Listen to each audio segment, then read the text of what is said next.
6h48, c'est bon à savoir comme chaque matin, le logement, les diagnostics de performance énergétique devraient être revus lundi dernier sur Sud Radio. Donc à ce même micro, la semaine dernière, le ministre de l'économie, Bruno Le Maire, s'est prononcé en faveur d'une refonte du DPE, le diagnostic de performance énergétique.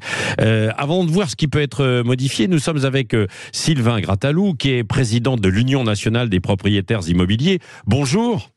Bonjour. Merci d'être avec nous ce matin. Avant donc de voir ce qui peut être modifié, rappelons quand même pour tout le monde comment fonctionne ce DPE et à quoi il sert. Alors ce DPE, qui est ce diagnostic de performance énergétique, va donner des éléments sur la performance énergétique et climatique d'un logement ou d'un bâtiment. Et on l'a structuré en 4 étiquettes, en fait, de A à G, étant précisé que la lettre G, évidemment, correspond au logement qui consomme le plus d'énergie ou qui émet le plus de gaz à effet de serre. Ah oui, c'est ça. Et avec la lettre G, impossible en tout cas, parce qu'il y a 2 catégories, y compris dans la lettre G, on ne peut pas louer son appartement, c'est ça. Bien voilà, c'est la conséquence de ce classement, c'est-à-dire qu'à partir de 2025, eh bien, il sera impossible de louer des logements classés en E, et puis à partir de 2028, ceux qui sont classés, des E et F, pardon, excusez-moi. Voilà, j'ai confondu F et E. Voilà. Alors, donc en fait, ce classement et ce calendrier est un calendrier qui est absolument intenable parce qu'il ne permet pas de répondre aux attentes du gouvernement, attentes qu'on ne peut pas contester naturellement. La transition énergétique est une finalité auquel tous les propriétaires souscrivent, pour autant qu'en faut-il avoir les moyens de le faire. Oui. Pourquoi on ne peut pas y arriver, Sylvain Grattalou, pour ces logements ? Alors, il y a plusieurs problèmes. Le premier problème, c'est la fiabilité du DPE.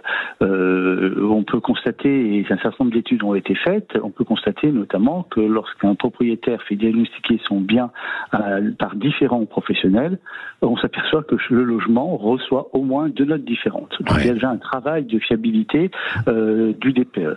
Ensuite, tous les biens ne peuvent pas faire l'objet d'une rénovation. Les petites surfaces sont extrêmement énergivores et pour autant, on ne tient pas compte ici de la petite surface et de pondération possible, donc elles sont particulièrement impactées. Et enfin, vous avez des biens anciens pour lesquels une rénovation serait extrêmement coûteuse, voire même impossible, tout en plus qu'on a parfois des biens qui appartiennent au patrimoine et qui sont protégés, c'est un peu compliqué.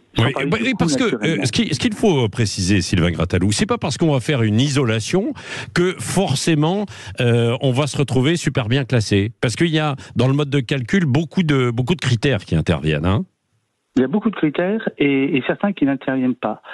Et en plus, dans une copropriété, par exemple, on aura un classement qui sera général, mais qui ne tiendra pas compte d'un lot qui se trouvera au sud alors que l'autre se trouve au nord. C'est-à-dire qu'on fait un amalgame de l'ensemble pour avancer très efficacement et très rapidement, mais en réalité, selon des bases et un système qui, lui, n'est pas satisfaisant.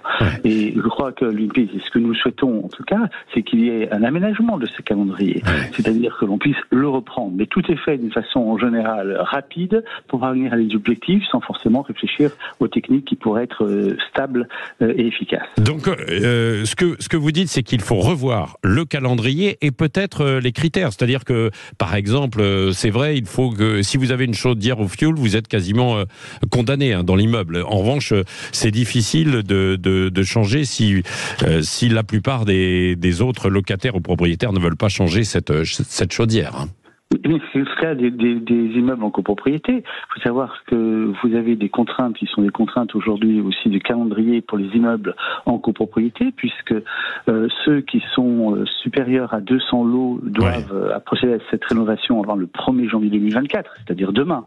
Et dans une copropriété de plus de 100 lots, certes c'est la majorité, mais combien vont-ils s'y opposer? Il y a aussi derrière des conséquences liées en termes de financement. Ça coûte une fortune et les copropriétaires n'ont pas été forcément prévoyants parce que ce calendrier est arrivé bien trop vite. Et quand il faut sortir 10 000, 15 000, 20 000 ou 60 000 euros, c'est quelque chose qui n'est pas envisageable. Alors certes, le gouvernement annonce une quantité d'aides, notamment Rénov', qui est un outil précieux, mais ces aides vont-elles suffire pour pouvoir permettre cette rénovation ? Certainement pas. Certainement pas. Bon, donc vous attendez dans les semaines qui viennent alors ce changement annoncé sur Sud Radio par Bruno Le Maire.